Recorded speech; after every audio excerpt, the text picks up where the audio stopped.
They called him Mute Joe, though no one really knew his name. He rode into town one summer with nothing but a pack mule and a scar that ran from jaw to collarbone. Never said a word, never made eye contact, just worked at the stables, the fence lines, the windmills, always alone, always silent.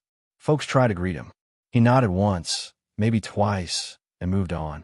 In a town that thrived on stories, Joe became the space between them, a man shaped entirely by what he didn't say. For years, he lived that way, a ghost of a man with strong hands and hollow eyes. Some figured he'd lost his voice in war. Others whispered darker things, of loss too deep to name. But no one ever dared ask. He slept in a loft above the livery and kept to the shadows of saloons, where men shouted too loud and drank to forget. Joe drank too, but never to forget. His silence wasn't absence. It was armor. Then one morning, a boy appeared, no more than 7 or 8, barefoot, caked in dust, eyes swollen from crying. He sat on the steps of the general store, knees to his chest, sobbing into his hands. Most walked past. Some gave him a coin. A few gave him nothing at all. But Joe stopped. He stood there a long time, studying the child the way a man studies something familiar but buried. Then, without a word, he reached into his coat and pulled out a small loaf of bread. The boy looked up, startled, hands trembling as he accepted the offering. Their eyes met, and something shifted. Joe didn't speak. Not yet. But he knelt beside the child, his weathered palm resting gently on the boy's back. That single gesture rippled through the morning like a gunshot in a canyon. Folks watched from their porches, slack-jawed, not because Joe had given something, but because for the first time, Joe had connected. What followed would unravel the town's quiet assumptions and dig up truths long buried beneath the dust and pride of the frontier.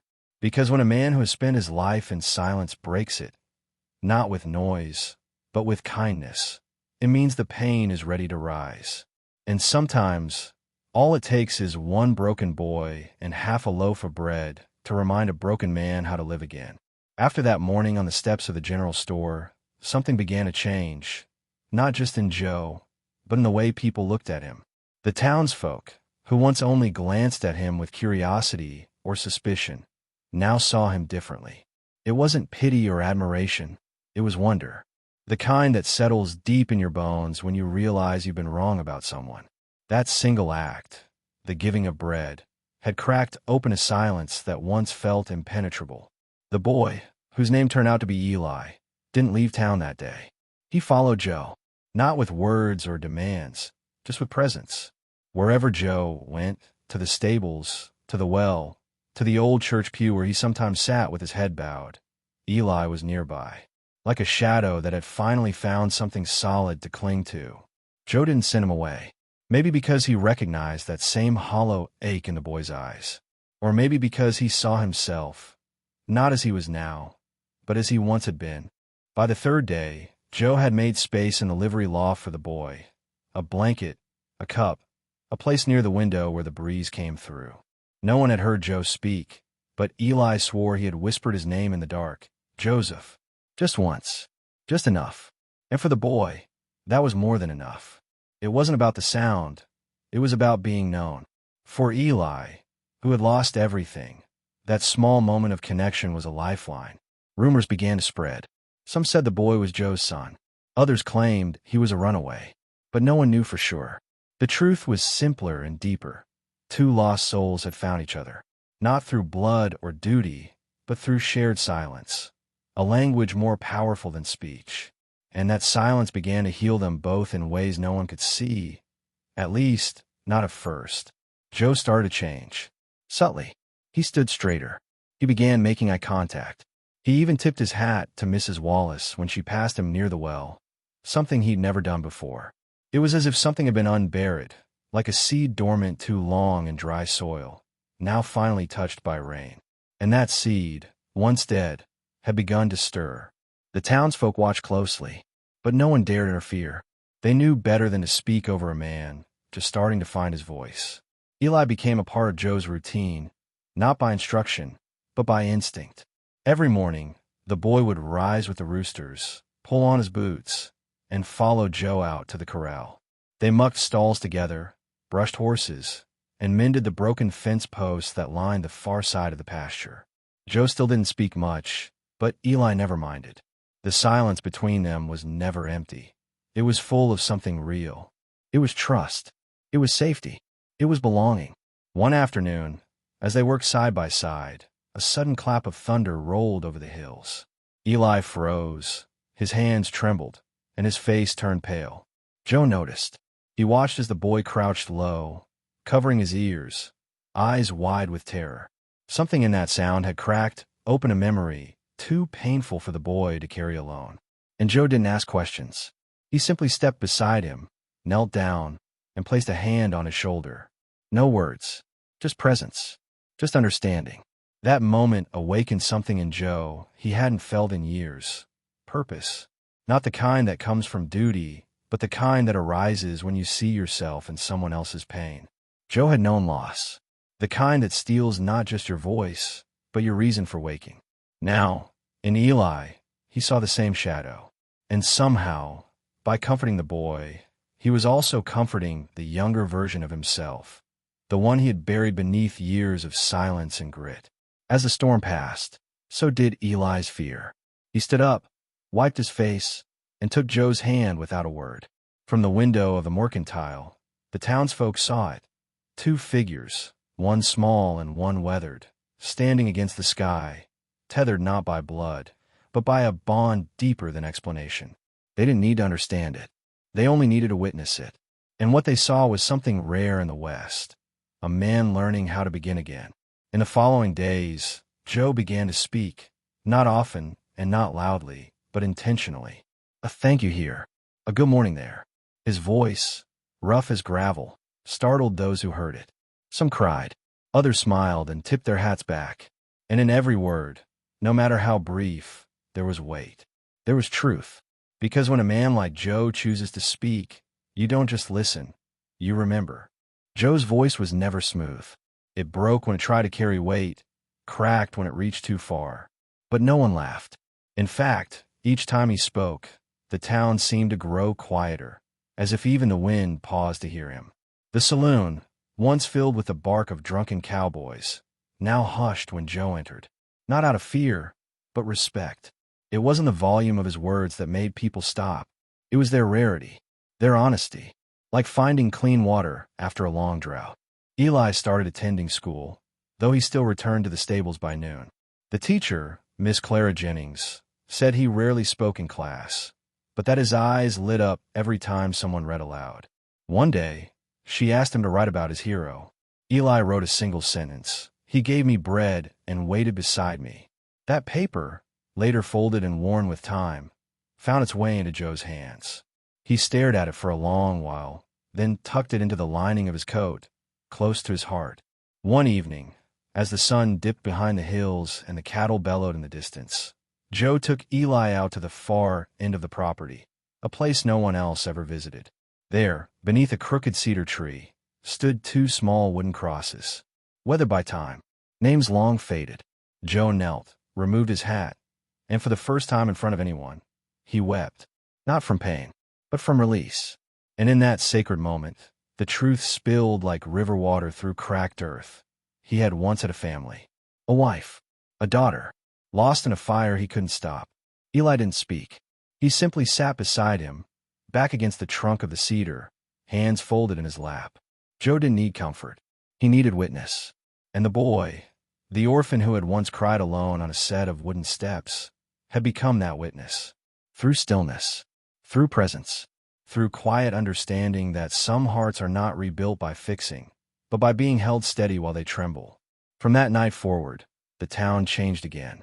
They stopped asking about Joe's past, not because they weren't curious, but because they finally understood. Some stories aren't meant to be pried open. They're meant to be respected. And the way Joe and Eli walked through town, side by side, with the ease of two souls who had stitched themselves together, said everything that words never could. As spring stretched across the valley, the land softened, and so did Joe. He laughed once, a low, gravelly thing that caught even him by surprise. Eli had made a joke while brushing one of the horses, Something about the way Joe always talked to the animals more than to people. The laughter wasn't loud, but it was real. And in the Old West, where men were measured by silence, scars, and steel, that sound held more power than any pistol ever could. The people of the town began to shift in quiet ways. Men who hadn't spoken to their own sons in years started walking them to school. Women who had lost children found reasons to sit together again, near the fountain at dusk, telling stories instead of staying home in silence. All of it, that gentle transformation, began the morning Joe handed bread to a child who hadn't been fed, not just with food, but with recognition. One Sunday, Joe and Eli entered the church. It was the first time either had crossed that threshold in years. The preacher froze mid-sermon, unsure whether to acknowledge them. But Joe nodded and took a seat in the last row. Eli sat beside him. They didn't kneel. They didn't sing. They simply stayed. And that was enough. The room, filled with him and hush, held its breath around them. Because when a man returns from the dead, not in body, but in spirit, you don't interrupt. You bear witness. After the service, Miss Clara approached Joe. Her voice trembled when she said, "I've never seen Eli smile like he does when he's with you." Joe looked down at the boy, then back at her. "He reminds me," he said, "that even the hardest hearts still know how to soften." It wasn't a confession. It was a truth. One the entire town had been learning with each day he allowed himself to open back up. Joe and Eli became more than just man and boy. They became legend, not for gunfights or gold, but for something rarer in the West: redemption. Their bond didn't erase the pain, but it gave it purpose. And in a land carved by loss and silence, they became proof that no man is beyond saving, and no child too far gone to begin again. Summer came with a quiet kind of glory: golden fields, soft rains, and the sound of horses kicking up dust beneath a softer sun. Joe and Eli became part of that rhythm. They weren't just fixtures in the town, they were symbols of what could happen when pain was met with patience, of how silence could birth connection, and how even in the harshest parts of the West, tenderness could still take root like wildflowers in cracked stone. One afternoon, a stranger rode into town, sharp eyes, clean boots, the kind of man who didn't ask questions, only demanded answers. He asked about Joe, about the boy, claimed he was a distant uncle, said he had papers. The town grew tense. You could feel it in the stillness of the wind. No one moved. No one spoke, until Joe stepped forward. His voice, low but steady, cut through the heat. "He's not yours," he said. "He's not mine either. But he's home." The man looked at Joe like he wanted to spit, but one glance around told him he had no allies here. The townsfolk, once silent observers, now stood behind Joe, not with fists, but with stillness, with presence, with unity. The man left before sundown, his boots covered in dust that didn't belong to him, his name never spoken again. That moment sealed something unspoken. Eli wasn't just safe, he was chosen. From that day on, no one questioned the bond between the two. Joe officially enrolled Eli in school under his name. The blacksmith built the boy a proper bed frame. The general store started leaving a sack of apples behind the counter. For Eli, they'd say, though no one ever paid. The town had decided, not through vote or law, but through love. And in that decision, they rewrote what family meant. As the sun set one evening, Eli looked up at Joe and asked, "Why me?" Joe, gazing out across the hills, answered after a long pause, "Because you're the first person who needed me after I forgot how to be needed." That answer settled into Eli's chest like firelight, warm, flickering, eternal. And for the first time since his parents were buried in silence, he felt the shape of something sacred returning, belonging. The seasons turned again, as they always do. Leaves browned and fell, fires were lit earlier each day, and the air grew thinner, not heavy with sorrow anymore, but with memory. The bond between Joe and Eli deepened, not through grand gestures, but through everyday moments. Morning chores, evening tea, a game of checkers where neither of them remembered who was winning.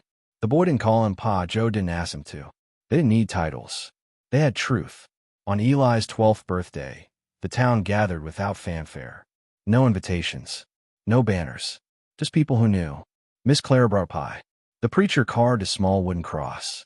Even the saloon keeper, known for keeping to himself, gave the boy a pair of worn boots with polished buckles. But the gift that mattered most came from Joe. It was a knife. Simple, balanced, with the initials ER carved into the handle. To protect, Joe said softly, not to harm. Later that night, Eli asked what the R stood for. Joe smiled faintly and said, Rourke, if you wanted to. No ceremony, no adoption papers, just an offering. And Eli nodded once, that deep, steady kind of nod that says more than 100 thank yous. From that night forward, Eli Rourke was more than a boy with a past. He was a boy with a future. And Joe, for the first time in over 20 years, had a reason to look toward tomorrow. Joe began writing letters. Not many, just short notes to men he'd served with long ago. Letters to the families of those who never returned. He didn't ask for forgiveness. He just wanted them to know that something inside him had opened again, and that their names hadn't been lost. He read each letter aloud to Eli before sealing them. The boy never interrupted. He just listened, his hand steady, his eyes fixed on the man who had once lived as a shadow. And in those moments, under lamplight and dust, the past and future sat side by side. One in silence, one in song, one in sorrow, one in healing. And together, they formed something rare and holy, the story of a man who had forgotten how to speak, and a boy who reminded him that sometimes the smallest act of kindness is the only sound that truly matters. Autumn brought a new rhythm, one marked not by survival, but by shared purpose.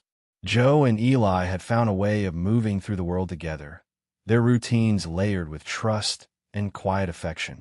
They built a new stall for a mare-due in winter. They chopped wood not just for themselves, but for the widow down the road. They planted seeds behind the livery where weeds once grew, not expecting harvest, just choosing to hope. In a land where most things were taken, they began to give. One morning, Eli came running from school with news that hit Joe like a slow echo. He'd been asked to recite a passage at the Harvest Festival. The thought of speaking in front of the whole town terrified the boy. But Joe didn't push. He just placed a hand on Eli's shoulder and said, You've already spoken more with your silence than most ever will. That night, the two sat by the fire, going over each line, not to memorize, but to believe every word. When the day came, Eli stood on the old wooden platform in front of the church.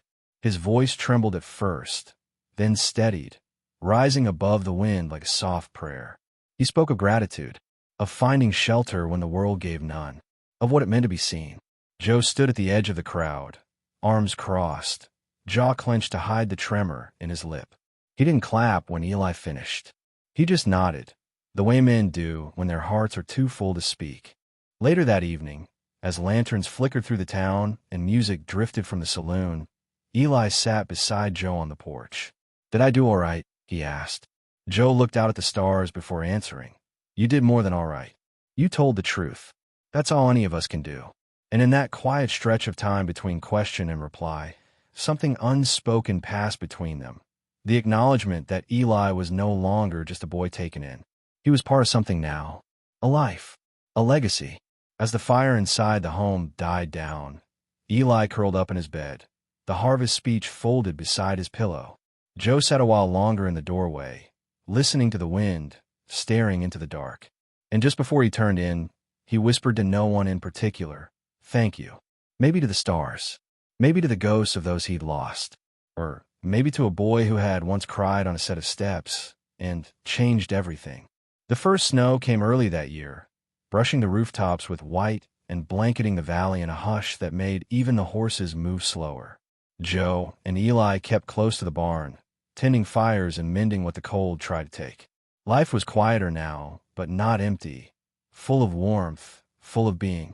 Joe had learned, at last, that you didn't need a crowd to matter. Sometimes, one soul saved is enough to justify your entire existence. One morning, Eli found an old journal tucked inside a crate near Joe's bed. Its pages were stained with time, filled with sketches of faces, rough maps, and single lines of thought. He turned to a page marked with a folded corner. It read, I stopped talking because I thought no one was listening. I gave bread once, and a boy looked at me like I was human again. Eli didn't cry. He just closed the book and placed it beside the fire, letting the truth warm the room. That winter, Joe fell ill. It came on slow, like dusk creeping across an open plain. He never made a fuss, never complained, just grew quieter again. Not the kind of silence born from pain, but the kind that returns when a man has finally said what needed saying. Eli took care of him, the way Joe once had, feeding, reading, sitting beside him for hours without speaking. The roles had shifted, but the love never had. One evening, as the snow tapped gently against the window pane, Joe reached for Eli's hand. "You saved me, boy," he whispered. Not with words, with presence. Eli squeezed his hand tight and replied, "You gave me back a future." That night, Joe slept peacefully. The first time in decades he had no dreams of fire, only of water and bread and a boy on the steps who stayed. By spring, Joe's body was gone, but his story was rooted in every corner of that town.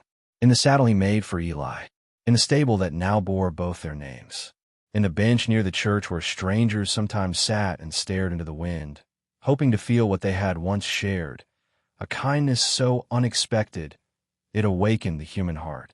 Eli didn't speak much at Joe's burial. He stood beside the cedar tree, the same one that had watched them both grieve years before, and simply laid Joe's old coat over the gravestone. The town gathered not because they were asked, but because they knew. They knew that a man who had once vanished into silence had left behind a legacy louder than any shout, a legacy of kindness, redemption, and quiet, relentless love. That day, as the final shovelful of earth was packed down, the boy, now nearly a man, looked around at the faces once unfamiliar. Miss Clara, the preacher, the blacksmith, the saloon keeper. They were no longer just people in a town. They were a family built from choice. And Eli understood something Joe had taught him without ever saying it, that sometimes the most powerful thing we can do for others is stay. Stay when it's hard. Stay when it's quiet. Stay when no one else does. In the months that followed, Eli took over the stable. He wore Joe's hat now, not out of sentiment, but out of duty. The horses recognized him. The townsfolk greeted him with the same soft nods they once gave Joe. And in the evenings, he'd sit under that cedar tree, reading from the same tattered journal Joe once kept. He started writing in the blank pages at the back. Not poetry, not stories, just memories, fragments of a life stitched back together by kindness. One of the first entries he wrote read, "He was never loud, never quick with words, but the first time he handed me that bread, it felt like the world had turned right again. He didn't save me. He saw me, and that was enough." That line became etched in the town's memory, not as something written, but as something felt. People began to live differently, softer, slower, more aware of the souls around them. And every now and then, a stranger would pass through, lost, hungry, hollow-eyed like Eli once had been. And those people would find a warm meal waiting by the stable door. Not much, just a piece of bread, a place to sit, and sometimes, if they stayed long enough, a quiet voice saying, "You can rest here a while." Because Eli knew now what Joe had taught him in that single, life-altering gesture. Sometimes a loaf of bread is the loudest kind of love the world will ever hear. Years later, they would tell the story the way great westerns are passed down, not just for entertainment, but to shape how people live. They would speak of Mute Joe, the man who never spoke until he gave bread to a crying boy, and of Eli Rourke, the orphan who became a man not through vengeance or gold, but through grace. Their tale didn't make the history books, but it lived in the dust, in the stables, in the way people looked at each other differently. A plaque was eventually placed beside the cedar tree. It wasn't flashy, no marble, no grand words, just a weathered piece of wood, etched with, "He spoke with bread." The boy listened with his heart, and beneath that tree, generation after generation came to sit in silence. Not to pray, not to mourn, but to feel what had been left behind, the kind of presence that never fades, only deepens. Children grew up hearing the story from their grandparents, and each told it in their own way. But they all remembered the core of it. Not the sorrow, not the silence, but the moment when pain became purpose, when a man who had given up on his voice found it again, not in preaching or pride, but in the simple act of offering what little he had to someone who had even less. And so, the town changed. Slowly, quietly. It didn't become famous. It didn't grow rich, but it became good. And in the heart of that goodness stood the memory of two souls who had every reason to close themselves off from the world, and instead chose to open. Not all at once, not in fanfare, but one step, one word, one small act of grace at a time. And if you ever find yourself passing through that stretch of land, tired, hungry, uncertain of your place, you might notice a bench beneath an old cedar tree. And maybe, just maybe, you'll find a small piece of bread waiting for you there. No note, no name, just a silent welcome. Because in that town, love doesn't shout. It remembers. Some stories don't ask to be told. They ask to be felt. And this one, about a man who had buried his voice and a boy who had lost his place in the world, reminds us that healing often begins in the smallest of moments. A single loaf of bread, a hand resting on a shoulder, a silence shared instead of feared. In the harsh lands of the Old West, where strength was often mistaken for silence, it was compassion, simple, raw, and unspoken, that rewrote the ending. Joe didn't set out to change anyone. He had accepted his life as one lived in shadows. But when he saw a child crying alone, something inside him remembered who he had once been and who he still could be. That act didn't just feed a hungry boy. It revived something sacred, the right to matter again. And in return, Eli didn't fix Joe. He simply stayed. And by staying, he helped a broken man remember how to be whole. What they built together wasn't dramatic. It wasn't loud, but it was real. A bond forged not through blood, but through choosing each other again and again, in a world that had given them every reason to give up. And perhaps that's the greatest kind of legacy, when your pain becomes someone else's shelter, when your silence gives someone else the courage to speak. So let their story sit with you. Let it soften the parts you keep guarded. Let it remind you that sometimes the person you overlook may be carrying the weight of 1,000 unspoken words.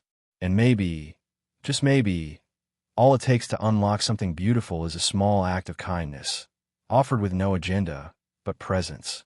After all, love doesn't always arrive with fireworks. Sometimes, it shows up with a piece of bread and stays long enough to listen. If this story moves something in you, if it made you pause, reflect, or feel seen, stay close. Subscribe to the channel for more stories that matter, that echo, that heal. Like the video if it touched your heart. And share your thoughts below. Someone out there might need to read them more than you think. Because in this world, even the quietest voices deserve to be heard and remembered.